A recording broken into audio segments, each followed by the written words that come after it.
Bonjour tout le monde, bienvenue à Golden Record. On continue avec Measure Keller pour deuxième partie. On va finaliser les features qui restent sur l'outil avec Carl encore. Carl, ça va bien? Oui, toujours aussi bien. On a parlé une vidéo précédente là, de tout ce qui avait rapport avec justement les mesures inutilisées, les colonnes inutilisées, mais une fonctionnalité qui est vraiment super intéressante, que je trouve qui a beaucoup de potentiel pour s'améliorer, c'est l'espèce d'analyseur de meilleures pratiques, donc modèle best practice. Donc, si on prend n'importe quel modèle qu'on a déjà d'ouvert là-dedans, puis qu'on vient faire notre analyse ici, il va nous donner un score ici selon les meilleures pratiques. Puis là, c'est pas nécessairement juste les meilleures pratiques de ce que l'outil nous suggère, là, c'est quand même les meilleures pratiques basées sur un GitHub de Rui Romano qui a défini les meilleures pratiques de Power BI en général. Il y a moyen d'aller les adapter s'il y a des pratiques qui nous intéressent moins, de les cibler ou pas. Donc, il y a moyen d'aller les voir. Là, on regardera tantôt comment on peut faire pour les modifier. Mais ultimement, ce qu'il nous donne, c'est vraiment, selon trois sévérités, et selon certains types, genre, est-ce que au niveau de la maintenance, c'est un problème, ou est-ce qu'au niveau de la performance ou du formatage ou même de certains autres éléments, quels sont les types de défaillances, le score associé et les items qui sont concernés.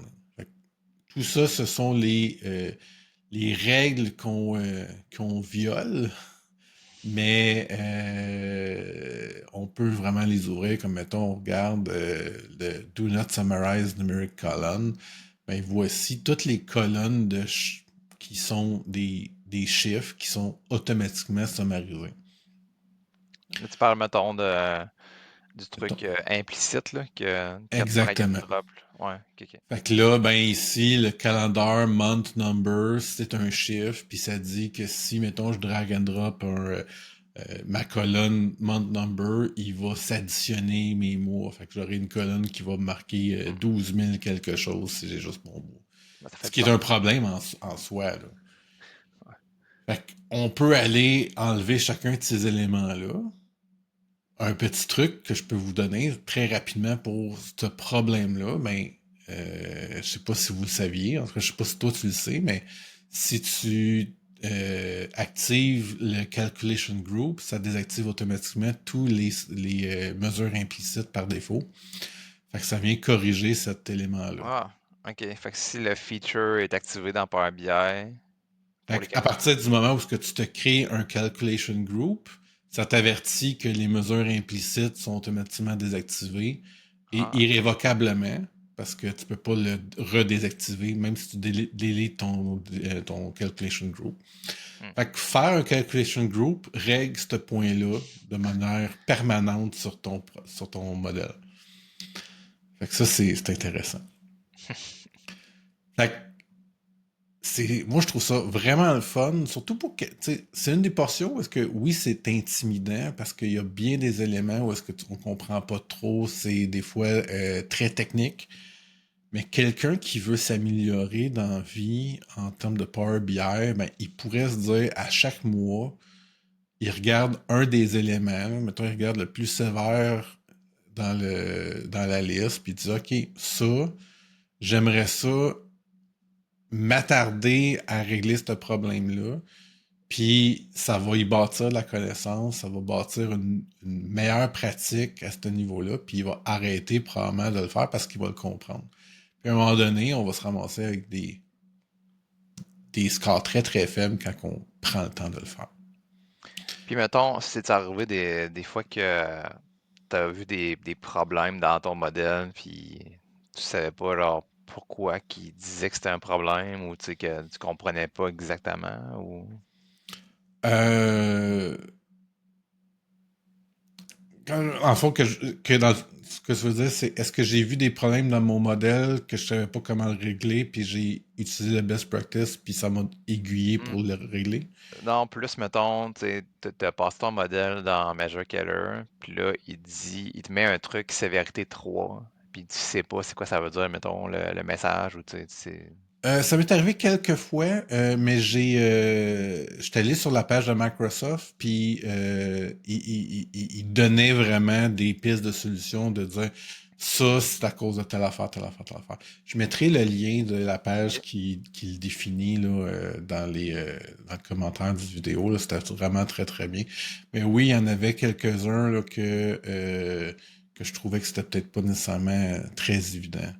Tu sais, comme un autre élément ici, le formatting, mark as primary key, ben, tu sais, on n'a pas tendance à les marquer, mais ça reste une bonne pratique. Ouais, Puis je le fais pas. ben oui, c'est ça, mais tu sais, le hide foreign keys, ça c'est une très très Ouais, bonne pratique de le faire, mais c'est facile à oublier. Fait que des fois, c'est juste avoir un petit reminder de dire ah ouais. ben oui, c'est vrai, celle-là, j'ai oublié de le faire. Puis là, ben, nous, à l'interne, on avait une petite compétition, là, des fois, là, c'était de dire, hey, on essaie que nos modèles soient tout le temps en bas de 500 de score. Fait que là c'est un modèle d'apprentissage. Fait qu'on on met volontairement des données un peu tout croche là, pour que le monde se forme là-dessus, là, mais oui, à l'interne, on essaie de viser des fois des scores. On a des petits challenges à l'intérieur, à l'interne. Ouais, ouais. C'est quand même, tu sais, mettons, moi, une chose que je verrais dans mon équipe, c'est, tu sais, si tu es capable de mettre ça dans ta pratique, qu'à chaque fois, mettons, que tu publies un changement sur un dataset, tu sais, ou que, tu sais, je sais pas, tu crées un Mm. nouveau rapport, tu sais, que tu passes tout le temps le dataset dans ça, là, tu sais, mettons, des équipes avec qui on collabore pas toujours, tu sais, ils doivent publier de quoi en prod. Tu passes leur dataset dans l'outil, puis tu regardes après ça. Ça peut faire partie d'un code review, là. Ouais, ça. Tu sais, je veux dire, ça peut être le premier élément d'un code review, de dire, hey, tes éléments sévérité 3 là, faut pas qu'il y en ait jamais. Puis les autres, on les regarde pour voir c'est quoi, mettons. Mhm. Nous, on l'a intégré dans notre code review des fois, là, de dire on va se regarder ça. Ouais, ouais, c'est une bonne idée. Puis c'est-tu quand même compliqué, mettons, si tu veux updater les règles, ou tu sais, mettre tes Euh, propres règles, ou... Mettre des nouvelles règles, j'ai jamais essayé parce que c'est basé sur c'est basé sur carrément le GitHub Mhm. de Microsoft. Fait que je pense pas qu'on puisse mettre des nouvelles règles. Par OK. contre, pour jouer avec les règles, ça va être dans le menu initial de Measure Killer. Donc,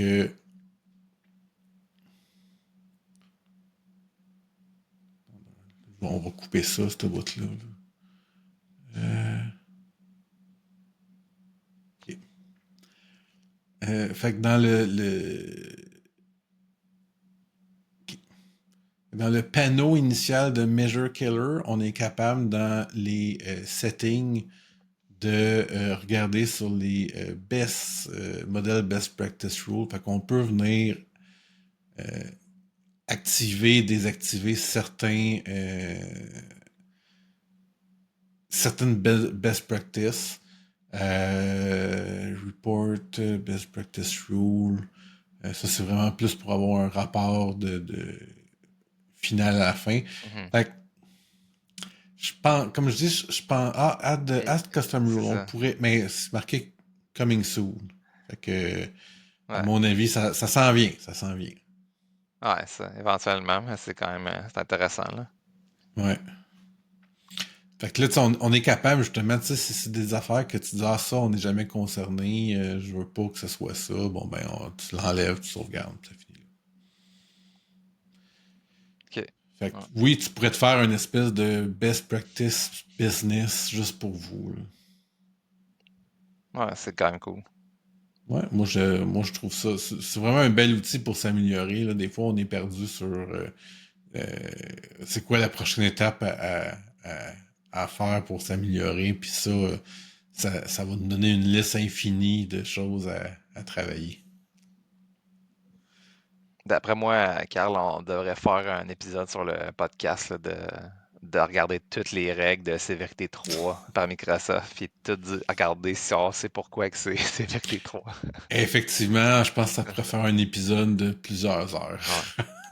Ouais, Mais oui, on pourrait on pourrait regarder ça amplement, puis moi je serais très down de faire ça. ouais. Puis je vois que tu as Report Best Practice aussi, qu'il y a de quoi de similaire, mais pour les visuels, puis la portion front-end, mettons, là. Euh, Ouais, c'est ça ici. Ouais. ouais, effectivement, on a ça aussi. Je l'ai pas du tout exploré, fait que OK. j'imagine que tu sais, ça a l'air d'être moins touffu, Mhm. mais Ouais, regarde, on voit tu sais, c'est quand même bien, là. le nombre de visuels par page, le nombre d'objets, fait que ça serait à explorer, mais oui, ça serait intéressant. OK. Cool. Super. Merci de nous avoir écoutés. C'était une petite capsule très sommaire sur Measure Killer, mais je pense que ça peut être un outil très, très puissant à utiliser. Fait que abonnez-vous, ça nous fait tout le temps plus de vues, plus de visibilité à ce niveau-là. N'oubliez pas aussi d'encourager euh, notre notre sponsor, Maverick Analytic, qui nous commandite sur nos outils. Fait que, sur ce, Steven, le mot de la fin. Ouais, ben, merci de nous avoir regardé. Si vous avez des commentaires, n'hésitez pas d'aller ajouter des commentaires si jamais vous avez déjà utilisé Magic Killer. On veut savoir si c'est quelque chose que vous aimez comme outil. Puis sur ça, ben, on s'envoie dans une autre capsule. Bye bye. Bye bye.